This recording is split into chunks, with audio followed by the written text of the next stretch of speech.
My name is Chad Pergracki, and I'm founder-president of Living Lands and Waters. This is the floating headquarters for Living Lands and Waters behind us. It all got started in 1997. I used to be a mussel diver, shell diver on the Mississippi River, and got sick of seeing all the trash out there. I grew up right on the river, and just wanted to do something about it, and had the idea when I was a teenager. It took me a few years to get rolling, and then here we are.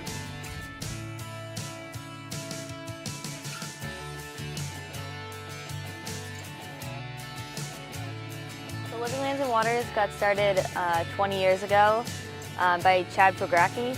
He was 23 years old, just a dude in his John boat, and he realized that the garbage problem was immense, and he just decided that if no one else was going to do anything about it, that he would just go out there and pick up some garbage. So he would have his John boat or his houseboat. He would camp on islands and just pick up trash by himself and store it in his parents' backyard, because he realized that getting rid of trash was expensive. From there on, the sponsors grew and the operation grew, and now 20 years later, we're almost at 10 million pounds. We're pretty much solely based on sponsor funding. We have some individual donors, but it's mostly all sponsors.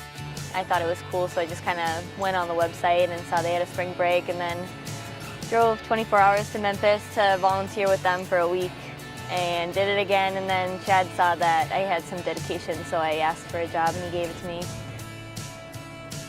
Mostly everything on the outside of the house are things we've found and hung up. I want to say all the signs and the license plate awnings and stuff like that is all stuff we found. And then mostly on the inside is stuff given to us. So in the different towns that we go to, people want to display their own little hometown feelings. We got a lot of baby dolls, a ton of toys. Yeah, a lot of weird things.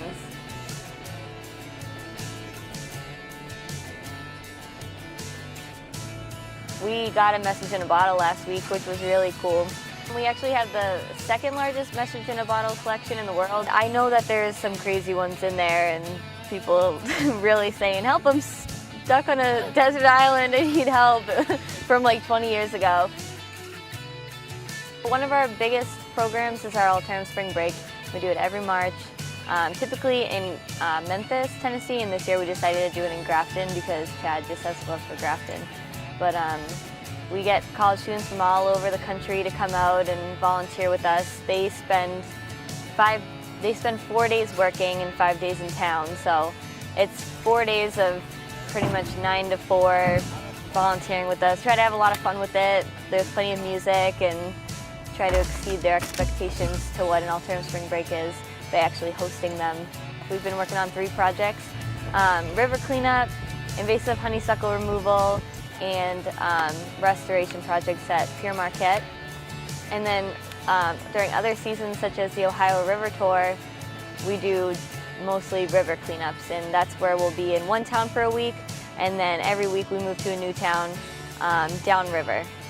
And which is great. You get to meet a lot of new people and see different places that you've never seen before, like river towns with only 100 people living there and no gas stations, which I'm not used to, but it's been a cool experience. Yeah! We're done.